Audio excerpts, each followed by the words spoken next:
पहला प्यार कहाँ कैसे कब होता है यह कोई नहीं बता सकता। यह अनुभूति नाजुक फूलों की तरह होती है। कोमल पखुड़ियाँ जैसे जैसे खिलती हैं उसी तरह हृदय कमल पर किसी का एहसास भावना बनकर धड़कनों को बढ़ाता है। इस प्रेम बंधन को अपनी निजी जिंदगी पर हावी होने में जरा भी देर नहीं लगती है। वह पवित्र प्यार का नशा इंसान तो क्या प्रकृति के सभी एक दूसरे के प्रति माया मोह में उलझा कर अपने आगोश में ले लेता है। यह अंतरात्मा की महागुफा प्रेम के उपज से नए रंग में रंग जाता है। मैंने देखा है एक ऐसी प्रेमी को, उसकी हर बात से मैं वाकिफ थी। वह शर्मीला नौजवान कोई 20-21 वर्ष का होगा, एकदम सरल स्वभाव, सादगी एवं नम्रता से लिप्त था। हर वक्त कार में मगन रहता था, लेकिन अचानक ऐसा क्या हुआ, वह सजीला जवां एकाएक बुझा बुझा अस्त व्यस्त दिखाई देने लगा। उस युवक का नाम मधुर था। वह अपनी कॉलेज का होनहार विद्यार्थी था। वह सभी का लाडला था। कॉलेज की लड़कियां मधुर को पसंद करती थीं, लेकिन उसने कभी किसी लड़की से दोस्ती नहीं की। हाय हेलो तक ही सीमित रहता था। मेरे समझ में नहीं आ रहा था क्या बात है जो कि आजकल मधुर कुछ थका थका सा निस्तेज दिखाई दे रहा था।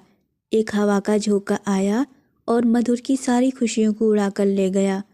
उस हवा ने मधुर के सारे सपनों को रौंद कर तहस नहस कर दिया था। ऐसा कुछ दिल पर घना कोहरा छाया कि वह न तड़प दिखा सकता था, न सागर में तैर सकता था, न कोहरे से झांक सकता था। वह बिना डोर की पतंग बनकर बादलों से टकरा टकरा कर जख्मी हो चुका था। उसके अंतरात्मा में घनघोर घटाओं ने अपना स्थान बनाया था। वह टूटकर बिखरता जा रहा था।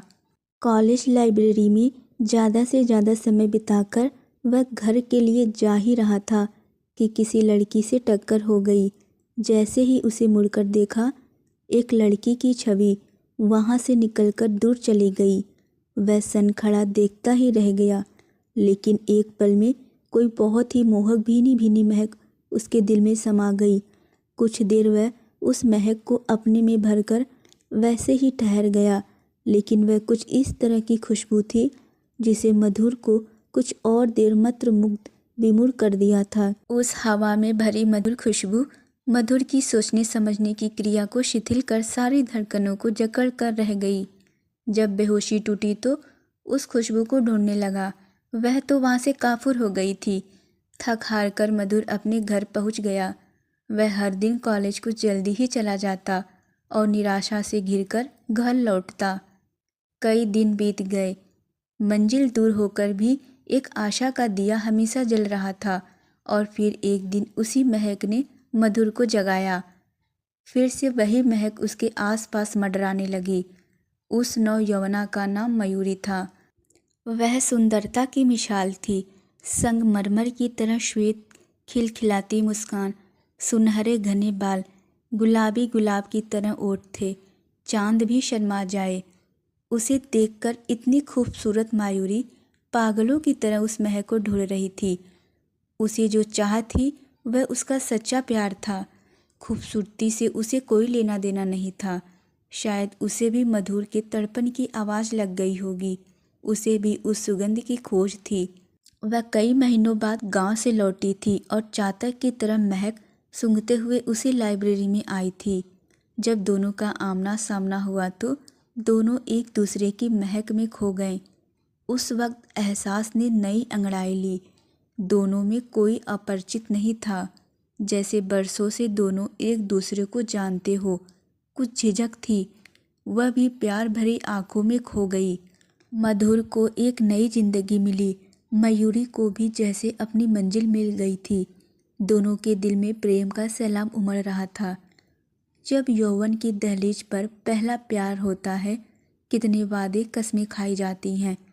हृदय में कई कई कमल खिलते हैं। वह क्षण किसी सुहावने मौसम की तरह झर झर झरने की तरह मन को प्रेम से ओत प्रोत भर देती है।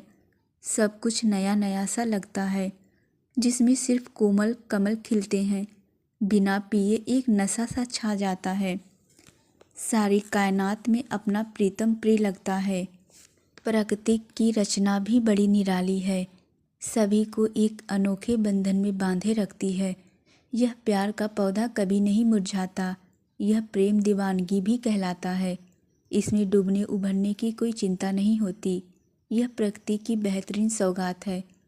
मिलकर दो दिल खिले और आने वाले सपनों में खो गए। ईश्वर उनकी चाहत को बरकरार रखे।